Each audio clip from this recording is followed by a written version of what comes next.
What up, y'all? It's your boy Big C back here with another video. Today I'm going to be predicting the top 15 NBA players of the 2020-2021 NBA season.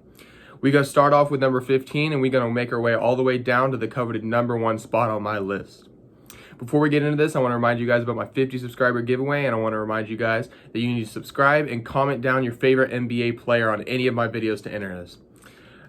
I recently made a TikTok to promote my YouTube channel, and you guys should go follow it. It's at BallinBigC on YouTube. Okay, let's get into this.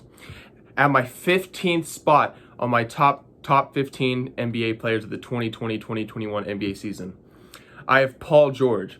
Last year, Paul George was injured and had some load management for some of the regular season, and in the playoffs, he didn't do a very good job. But last season, during the regular season, he averaged 21.5 points per game, nearly 6 rebounds per game, and 4 assists per game. I predict Paul George to have a great bounce back season this year and to prove that Paul George is not the player that many people saw in the playoffs last year. At my number 14th spot, I have Kyrie Irving. Kyrie Irving last year only played 20 games in the regular season due to injury, but he has always been an amazing player. Last year in the 20 games he did play, he averaged a spectacular 27.5 points per game, 5.2 rebounds per game, and 6.5 assists per game.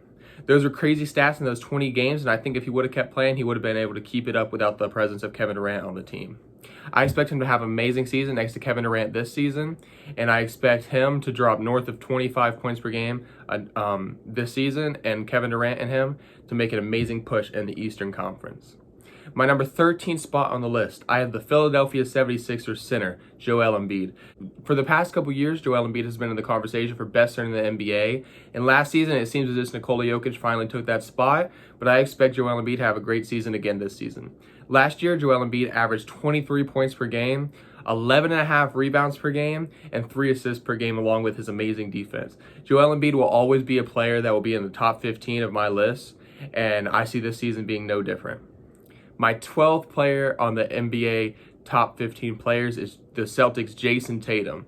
Jason Tatum last year emerged as a blooming superstar, and he went all the way from around 16 points per game to 23.5 points per game, 7 rebounds, and 3 assists, along with great efficiency. Jason Tatum has solidified himself as the best player in the Boston Celtics when many thought it may have been Kemba Walker, and I see this season being no different and him taking even a bigger step than he took last season. Number 11, I have the Heat's Jimmy Butler. Jimmy Butler may not have put up the craziest stats in the regular season, but the playoffs, his leadership, and his defense proved why he is a top 11 player in the NBA. Jimmy Butler playoffs were amazing. In the regular season, he averaged almost 20 points per game, nearly 7 rebounds, and 6 assists. His leadership is what pivots him all the way up to the 11th spot, and I see this season being no different. I see the Heat being a top 7 seed in the Eastern Conference once again. Entering my top 10, I have the point guard of the Portland Trail Blazers, Damian Lillard. For the past couple years, Damian Lillard has been one of the most fun players in the NBA to watch, with his amazing near half-court shots, his flashy dunks, and his amazing shot-making ability. Although he doesn't offer much on the defensive side, last year he averaged 30 points per game, 4.5 rebounds per game, and 8 assists, along with leading the Portland Trail Blazers to the 8th seed in the playoffs and the bubble, which puts him all the way at my 10th spot on my list. My number 9, I have the best center in the NBA at the time, Nikola Jokic. Nikola Jokic passing for a big man is what makes him so spectacular. Nikola Jokic is the leader of this Nuggets team, and though he might not always lead them in scoring, he will always be their leader with his amazing passing, his amazing point center abilities, and his constant 20 points per game, 10 rebounds, and around 7 assists per game like he averaged last season. At number 8 on the list, I have James Harden falling a couple spots from last year. Last season, James Harden averaged 34 points per game, 6.5 rebounds per game, and 7.5 assists. Although these numbers are insane, and we never see this in the NBA, James Harden might have a step back season this year with him losing all the focus in Houston and him requesting a trade. I don't see James Harden having as amazing as a season this year, although he'll probably still end up averaging 30 points. His lackluster defense and his lack of concentration on the NBA season has him sliding all the way to the 8th position on my list. Number 7, we have the former top 3 player in the NBA, Stephen Curry. Without Klay Thompson this year, I do think it'll be harder for Steph Curry to thrive in the Warriors, but I still think he'll be a top 7 player in the NBA. Although Steph Curry barely played last season and he wasn't very good in the games he played, the season before, he averaged 27 points per game, 5 rebounds, and 5 assists. And he was top 10 in the NBA MVP conversation like he is nearly every year. Number 6, I have the young superstar Luka Doncic. Last season, Luka Doncic solidified himself as a superstar in the NBA, averaging 29 points per game, 9.5 rebounds per game, and 9 assists per game. And this season, I expect Luka Doncic to take even a bigger step and win the NBA MVP. But although it's not 100% sure that he will win the MVP, I expect him to have an amazing season. That's why I have him at the number 6 spot. Going to the top 5, I have Kawhi Leonard, possibly the best perimeter defender in the NBA. Kawhi Leonard lets his quiet play style and his amazing defense speak for him, and that's why he's at 5. Last season, he averaged 27 points per game, 7 rebounds, and a career-high 5 assists per game. Kawhi Leonard will always be someone who's in the top 10. His defense, along with his stature and concentration on the court, allow him to go producing jaw-dropping performances every night. At number 4, I have the second Lakers player that will be on this list, Anthony Davis.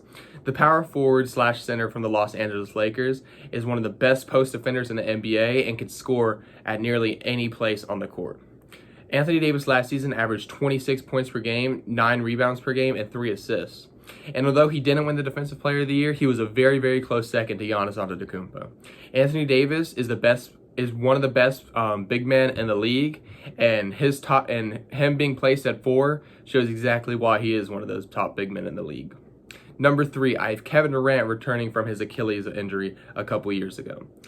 Although he didn't play a single game last year, the season before, he averaged 26 points per game, 6.5 rebounds per game, and 6 assists per game on the Warriors. He's on the Nets now with Kyrie Irving, and I think the two of them will be an amazing duo and lead the Nets to possibly title contention next season. To entering my top 2, I have Giannis Antetokounmpo.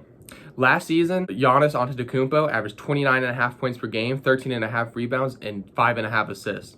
This led him to winning his 2nd straight MVP, and I think it's disrespectful to put him anywhere under 2 on my list.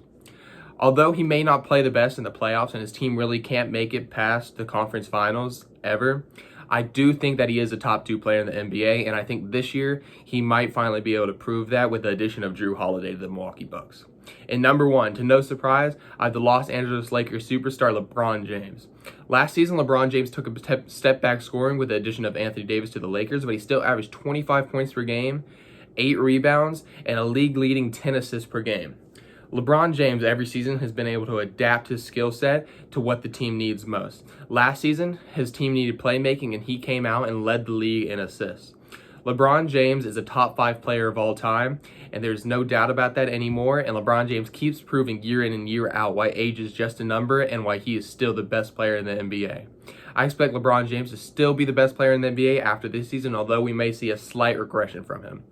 It's crazy to think that even a slight regression from LeBron James still keeps him at the number 1 spot on my top 15 NBA players. Well, that's my video. If you disagree with anything, put it in the comments below, and put somebody in the comments that you think I snubbed from the top 15 and why. This is your boy Big C, and we'll see you next time.